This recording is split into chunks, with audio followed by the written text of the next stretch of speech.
자, 여러분, 혁신적인 신약 하나가 회사의 운명을 완전히 뒤바꿀 수 있을까요? 아니면 재무 상태가 너무 안 좋아서 이 불씨를 살리기엔 이미 늦어버린 걸까요? 오늘 우리가 파헤쳐볼 이야기는 바로 이 질문, 그 한가운데에 서 있는 기업, 비보존 제약입니다. 네, 바로 이 질문이 비보존 제약을 둘러싼 모든 기대와 또 우려, 그 핵심이라고 할 수 있습니다. 한쪽에는 정말 세상을 바꿀지도 모르는 엄청난 신약이 있고요. 다른 한쪽에는 회사를 순식간에 무너뜨릴 수도 있는 아주 냉혹한 재무 현실이 딱 버티고 있죠. 자, 그럼 먼저 그 희망적인 부분, 밝은 면부터 한번 살펴볼까요? 첫 번째 섹션입니다. 비보존 제약이 도대체 왜 게임 체인저라고 불리는지 그 혁신적인 신약의 잠재력부터 한번 제대로 파헤쳐보겠습니다. 이 비보존 제약의 기회를 제대로 이해하려면요. 먼저 지금 전 세계가 겪고 있는 아주 심각한 보건위기 상황부터 좀 알아야 합니다. 바로 오피오이드, 즉 마약성 진통제 중독 문제인데요. 이것 때문에 지금 의료계에서는 효과는 정말 강력한데 중독 위험은 없는 그런 완전히 새로운 대안을 정말 간절하게 찾고 있었거든요. 그리고 바로 이 지점에서 비보존의 해결책인 어나프라주가 딱 등장하는 겁니다. 핵심은 정말 간단해요. 효능은 기존의 펜타닐 같은 마약성 진통제랑 거의 맞먹는데 중독될 위험은 없다는 거죠. 이야, 이게 바로 시장의 판도를 완전히 바꿀 수 있는 잠재력의 근원인 겁니다. 어나프라주그가 그냥 또 다른 신약 중 하나가 아닌 이유는요. 바로 이 기술적 해자 때문입니다. 이게 무슨 말이냐면 보통 진통제처럼 그냥 하나의 통증 경로만 딱 막는 게 아니에요. 여러 경로를 동시에 아주 입체적으로 공략하는 독자적인 기술이라는 거죠. 여기에다가 임상 3상으로 효능은 이미 입증됐고 10년이 넘는 기간 동안 안전성 데이터까지 차곡차곡 쌓아왔으니 이건 경쟁자들이 쉽게 따라올 수 없는 아주 강력한 방어벽을 제대로 구축한 셈이죠. 실제로 시장 반응은 정말이지 폭발적이었습니다. 출시하고 딱 2달 만에 매출이 얼마였냐면요. 무려 28억 7천만 원, 거의 30억 원에 가까운 돈이죠. 이건 시장이 얼마나 이 약을 손꼽아 기다려왔는지 보여주는 아주 명백한 증거라고 할 수 있습니다. 자, 그런데 말이죠. 이렇게 엄청난 신약의 잠재력, 바로 그 뒤에는요. 회사의 존립 자체를 위협하는 아주 어두운 그림자가 드리워져 있습니다. 이제부터는 그 냉혹한 재무 현실을 한번 들여다보겠습니다. 이 재무 위기의 시작은 정말 갑작스러웠습니다. 원래 이 회사의 핵심 현금 창출원, 그러니까 캐시카우 역할을 하던 제품이 있었거든요. 연간 200억 원 가까이 벌어주던 뇌기능 개선제인데 이게 효능 논란에 딱 휩싸이면서 단 1년 만에 매출이 90% 이상 그냥 증발해버린 겁니다. 이런 갑작스러운 매출 붕괴는 당연히 수익성에 치명타를 날렸습니다. 영업이익률이 마이너스 150%. 이게 무슨 뜻이냐면요. 100원어치 물건을 팔아서 150원의 손해를 봤다는 얘기예요. 버는 돈보다 쓰는 돈이 훨씬 많은 아주 기형적인 구조에 빠져버린 거죠.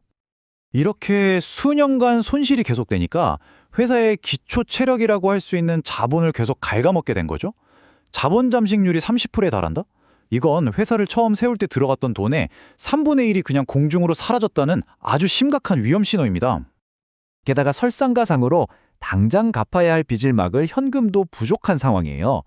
유동비율이 49%라는 건 아주 쉽게 말해서 1년 안에 갚아야 할 빚이 100원인데 내수 중에 당장 쓸 수 있는 현금은 49원밖에 없다는 뜻이거든요. 이건 심각한 유동성 위기라고밖에 볼 수 없죠. 한 애널리스트 보고서는 이 절박한 상황을 이렇게 딱 한 문장으로 정리했습니다. 신약의 꿈으로 버티기엔 재무적 체력이 바닥난 상태다. 정말 꿈과 현실의 괴리가 얼마나 심각한지를 보여주는 대목이죠. 자, 이제 우리는 이 두 가지 아주 극단적인 모습을 마주하게 됐습니다. 한쪽에는 세상을 바꿀 혁신이라는 거대한 잠재력이, 다른 한쪽에는 파산할 수도 있다는 심각한 리스크가 있죠. 이 둘 사이에서 우리는 과연 무엇을 봐야 할까요? 비보존 제약의 모든 이야기는요, 결국 이 두 가지의 충돌로 요약할 수 있습니다. 한편에는 회사를 로켓처럼 쏘아 올릴 수 있는 꿈이 있는 거죠. 혁신적인 신약, 어마어마한 시장, 그리고 전 세계로 뻗어나갈 가능성. 하지만 다른 한편에는 그 로켓의 발목을 꽉 잡고 있는 무거운 현실이라는 족쇄가 있습니다. 바닥나버린 현금, 산더미처럼 쌓인 빚, 그리고 무너져버린 기존 사업이라는 아주 냉혹한 현실 말입니다.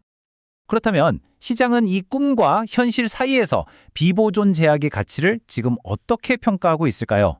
이제 숫자를 통해서 한번 객관적으로 들여다보겠습니다. 경쟁사들하고 비교해보면 이 차이가 더욱 선명하게 드러납니다. 다른 회사들은 그래도 꾸준히 이익을 내면서 자산 가치와 비슷하거나 낮게 평가받고 있잖아요.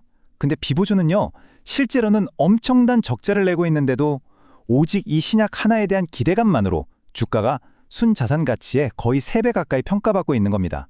이건 뭐 전형적인 고위험 고기대 주식인 셈이죠. 그래서 핵심 포인트는 바로 이거예요. 애널리스트의 말처럼 꿈의 크기는 가장 큰데 현실의 성적표는 가장 초라하다는 것. 이 극명한 대비가 지금 비보존 제약의 모든 것을 말해주고 있습니다. 분석가들이 계산한 목표 주가를 보면 이 현실이 더 와닿습니다. 모든 게 정말 장밋빛으로 잘 풀려서 2026년에 흑자로 돌아선다는 가장 희망적인 시나리오를 적용해도 목표가는 6,000원 수준이에요. 이건 다시 말해서 지금 주가에는 미래에 대한 기대감이 이미 상당 부분 녹아있다는 뜻이기도 하죠. 자, 그렇다면 이 모든 증거들을 종합한 후에 원본 보고서가 내리는 최종 결론은 과연 무엇일까요? 결론은 중립, 그리고 주의입니다. 신약의 잠재력은 정말 분명하지만 그 잠재력을 집어삼킬 수도 있을 만큼 재무적 리스크가 너무나도 크기 때문에 지금은 섣불리 공격적으로 나설 때가 아니라는 거죠. 일종의 경고 신호라고 볼 수 있습니다. 그래서 보고서가 추천하는 전략이 뭐냐면 바로 확인 후 매수입니다. 이게 무슨 말이냐면 주가가 가장 쌀 때, 즉 바닥을 잡으려고 애쓰지 말라는 거예요.